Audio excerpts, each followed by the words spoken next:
ini kajian sunnah,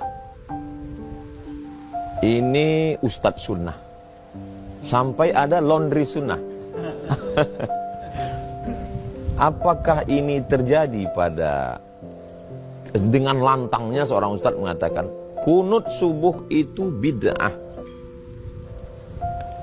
Padahal kan Imam Ahmad bin Hambal tidak berkunut, dan dia tidak, saya yakin tidak ada nas yang mengatakan Imam Ahmad bin Hambal membid'ahkan gurunya Imam Syafi'i karena kunut subuh. Berarti Imam Syafi'i bid'ah, Imam Ahmad sunnah. Gimana nih, Ki?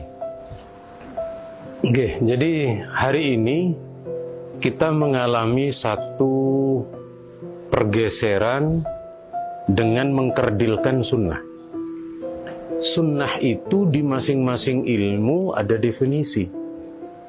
Kalau sunnah itu perbuatan Nabi, itu adalah sunnah di dalam ilmu hadis. Kalau sunnah di dalam usul fikih, beda sendiri. Ada definisinya, yakni salah satu masadirul ahkam. Kemudian sunnah di dalam fikih, itu juga ada sendiri. Definisinya juga ada sendiri. Di hampir disiplin ilmu, sunnah itu punya terminologi. Nah, hari ini sunnah ini mau digeneralkan untuk semua aktivitas. Ini justru mengkerdilkan makna sunnah itu sendiri. Malah mengkerdilkan karena arti sunnah itu luas, luas, banyak. Dan kalau kemudian, makanya sering ketika ada satu kelompok membuat istilah masjid sunnah, maka yang lain menjawab, oh ini masjid wajib ini, karena kan ditariknya ke hukum fikih. Hukum fikih. Ustadz sunnah ada ustadz wajib. Nah, betul, ada ustadz yang haram juga nanti. Jadi itu bukan pada tempatnya.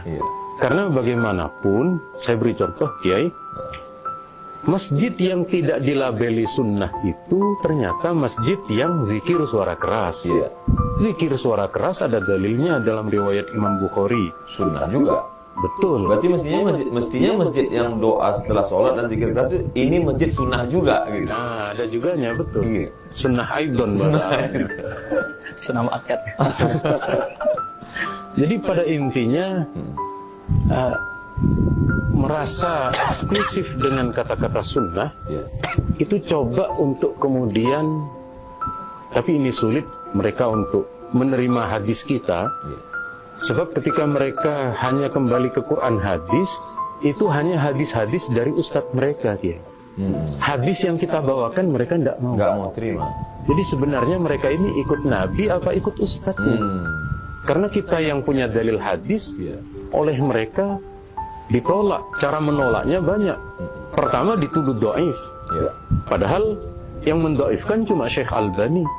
Imam yang lain tidak mendoifkan.